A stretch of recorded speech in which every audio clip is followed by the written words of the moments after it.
On attaque maintenant le class toggle, c'est le fait de changer une classe. Et ça arrive extrêmement souvent avec les événements, parce que quand un événement a lieu, souvent on a envie de le montrer à un utilisateur, ou on a envie de montrer quelque chose, et pour ce faire on peut soit utiliser la propriété style qu'on a vu en JS qui peut changer le style, mais changer une classe ça permet de changer beaucoup plus de styles d'un coup, ça permet d'appliquer des transitions, etc. Ça permet de faire beaucoup de choses. Donc c'est le class toggle. Donc vous pouvez ouvrir cette leçon, vous allez voir c'est très simple à comprendre. On vient juste ici, donc une des actions les plus courantes avec les événements est de faire un class toggle, c'est-à-dire un changement de classe HTML.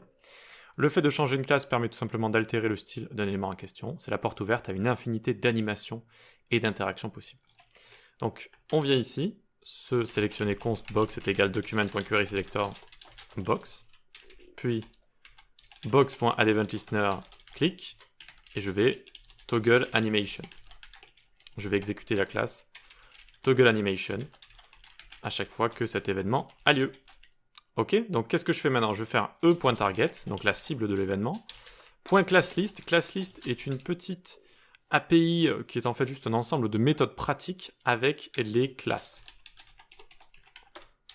Et donc cette API ClassList, on va la voir en dessous, elle est très très simple, elle permet de rajouter une classe, enlever une classe, toggle une classe, replace une classe, etc. Une API, ça peut être énormément de choses. Hein.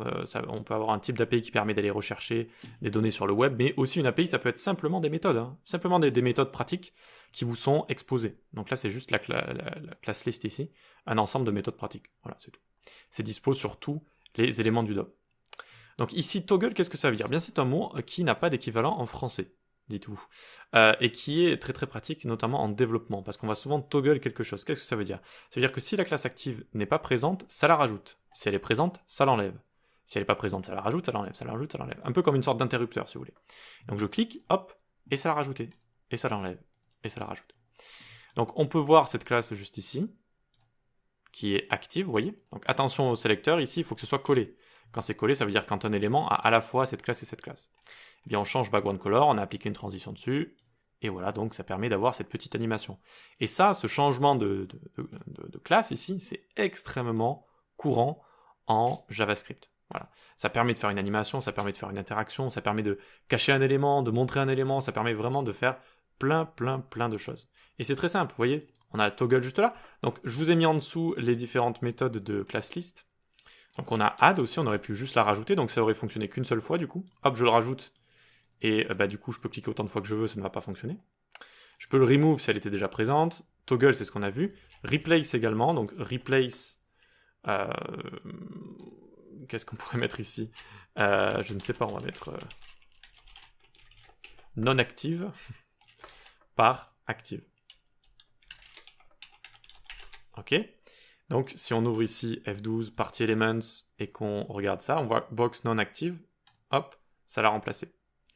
Replace, on l'utilise pas tant que ça, mais ça peut être aussi pratique. Je crois que j'en ai oublié une, c'est contains ici. Contains, qui peut être pratique aussi. Donc par exemple ici, je vais demander si cet élément contient la classe box. Et tiens. Contains, est-ce que c'est class list ça? Class list contains JS. Class list property. Ah non, je pense pas. Je pense pas. Contains ici, si, class list. You can test whether a class contains using the class list method. Si, cette méthode existe, alors qu'est-ce qui se passe ici? Ah oui, parce que je l'ai pas logué, évidemment.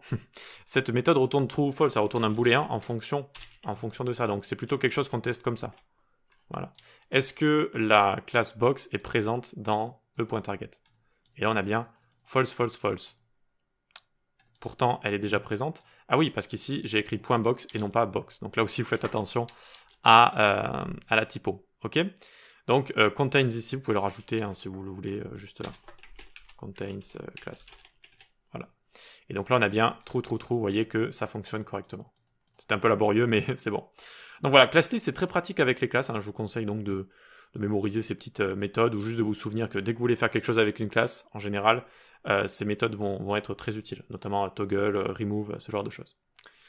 Voilà pour ça, et c'est à peu près tout. C'est à peu près tout ce que je vais vous montrer juste ici. Voilà. Allez, rendez-vous dans la prochaine vidéo.